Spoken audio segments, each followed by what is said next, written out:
도덕적인 것이 선거에 얼만큼 영향을 미치느냐라는 게 그 상황에 따라 좀 다르잖아요. 그런데 뭐 그게 지금 뭐 중요한 문제야?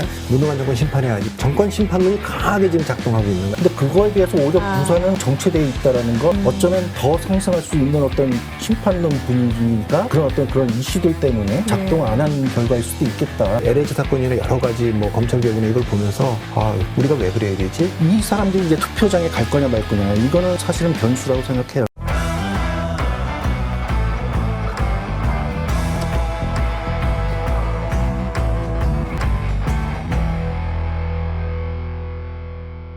이번에는 부산시장 후보 지지도 조사 결과를 좀 자세히 살펴보도록 할게요. 국민의힘 박형준 후보가 38.5%, 더불어민주당 김영춘 후보 26.7%, 미래당 손상우 후보 1.1%, 자유민주당 정규재 후보 0.6%, 민생당 배준현 후보 0.4%, 진보당 노정현 후보 0.2% 순입니다.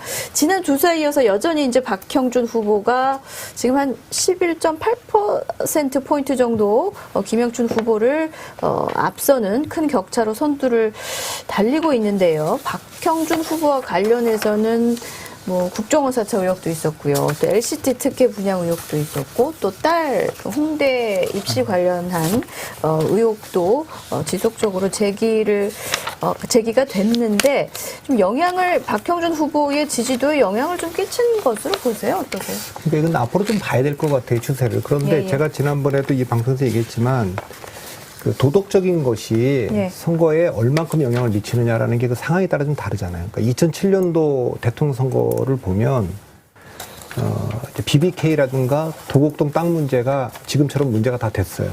네. 이게 이제 야권에서는 그 여권이죠, 당시에. 여권에서 이건 이명박 거다. 그 이제 본인은 내 거 아니다. 이렇게 얘기를 했어요. 근데 대부분의 사람들이 그거는 도곡동 땅과 BBK는 이명박일 거야. 그 사람 걸 거야.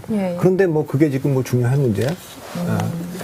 무능한 정권 심판해야지. 이렇게 됐는데, 현재까지 부산에서 지금 나오는 여론조사는 전체적으로 시장 후보의 도덕성에 지금 초점이 맞춰져 있는 것 같지가 않고, 이 선거 프레임이 아까 이제 정 박사님 계속 얘기하고 있지만, 정권 심판론이 강하게 지금 작동하고 있는 거야. 아까 후보 변수가 아니라, 그건 박영순 후보 변수가 아니라고 얘기한 것처럼, 오세훈이 올라온 것도 오세훈 변수가 아니라고 얘기한 것처럼, 박형준 도덕적인 게 영향을 못 미치고 있는 것도 상대적으로 지금 이게 후보 구도나 후보 변수가 아니라, 이 구도, 전체적으로 이걸 지배하고 있는 구도가 정권 심판론이 크게 작동하기 때문에 나머지가 다 부차적으로 힘을 못 발휘하는 구도로 그렇게 보입니다. 현재까지는 그렇게 보입니다.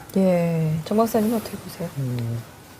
뭐 거의 같은 생각인데요. 그러니까 뭐 이번 조사에서 이슈 부산 선거에서 이제 투표에 영향받는 이슈, 뭐 LCT 이런 것들은 사실은 꼽은 비율이 10%도 안 돼요. 그러니까 대부분 지역 개발, 뭐 부동산 여기 이 이슈를 가지고 투표를 하겠다. 뭐 이런 응답들이 높았고, 그러니까 지금 쟁점화되고 있는 그러니까 박형준 후보의 이제 약점이 되고 있는 그런 이슈를 가지고 투표하겠다고 대답하는 비율이 일단 작은, 이제 그게 이제 이런 결과가 나오는 것 같고, 근데 다만 그렇다고 영향이 전혀 없었다고 볼 수는 없는 게, 지금 서울 같은 경우는 지금 국민의힘 오세훈 후보가 급상승을 했었잖아요. 그 정권 심판은 고양되면서. 근데 그거에 비해서 오히려 부산은 사실은 정체되어 있다라는 건 어쩌면 더 상승할 수 있는 어떤 심판론 분위기가 그런 이슈들 때문에 작동 안 한 결과일 수도 있겠다. 그 가능성을 배제할 수는 없다고 생각이 들고, 다만 그러나 이제 부산의 지금 어떤 그 박형준 후보나 국내힘의 어떤 우위는 이제 사실은 그 투표 결집도에서 굉장히 차이가 나는 것도 중요한 것 같아요. 그러니까 적극적 투표 의사층으로 보면 전체 결과에서는 39대 27 정도 나타나는데, 적극적 투표 의사층에서는 50대 30, 20%포인트 차이가 나거든요. 그러니까 지금 박형준 후보나 국내힘을 지지하겠다고 하는 분들은 투표장에 갈 그런 어떤 응집력이 상당히 지금 있는 상황. 그래서 전체 지지율은 이렇게 상승하지는 못했지만, 굉장히 응집된 힘을 가지고 상당한 우위를 유지하고는 있다. 무려 32.5%가 부동층이고요. 20대만 놓고 보면, 20대 응답자만 놓고 보면 부동층이 58.7%예요.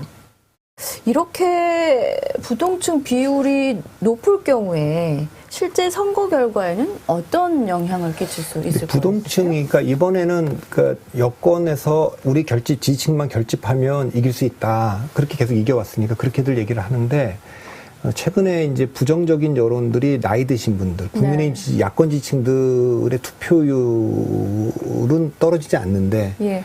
20대부터 40대가 오히려 전 이탈할 가능성이 있다고 봐요. 그러니까 이게 그 전에 총선 때도 얘기했듯이 먹히려면 여당이 그때 야권 심판론 들고 나오면서 적폐의 부활이다. 적폐가 다시 이제 반격하려고 그런다. 네. 여러분들이 막아주셔야 된다. 예. 이렇게 얘기하면 그렇지, 우리가 투표장 가서 이거를 좀 그래도 한번 못마땅하고 우리가 실망한 건 많지만 그래도 한번 힘을 몰아줘야겠어. 네. 이렇게 하는데 지금은요, 이게 LH 사건이나 여러 가지 뭐 검찰개혁이나 이걸 보면서 우리가 왜 그래야 되지? 그래서 젊은 층에서 기권할 가능성이 있기 때문에 지금 이렇게 모르겠다 부동화되고 있는 것이 여건으로는 별로 좋지 않아요. 일부는 돌아오겠지만 투표장으로부터 이탈할 사람들이 좀 젊은 층에서 더 많을 것 같다, 그 생각을 합니다.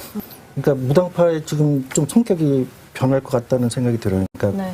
기존까지는 과거 이제 그 콘크리트 보수지층에서 네. 촛불과 탄핵을 거치면서 이탈했던 사람들이 무당파에 주류를 이뤘었거든요. 예. 그래서 이제 무당파들의 성향을 보면 사실은 보수 성향이 좀 강하게 있는 이제 이런 현상들이 나타났었는데, 지금 이제 최근에 나타나는 민주당 지지층에서의 이탈, 이 사람들이 지금 국민의힘 지지로 가는 것은 아니기 때문에 이 사람들이 또 무당파로 와 있다.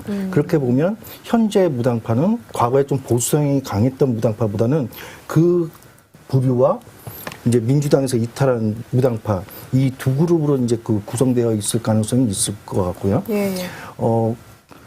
이 사람들이 이제 투표장에 갈 거냐 말 거냐, 이거는 사실은 변수라고 생각해요. 그러니까 지금 결정되어 있는 건 아니고.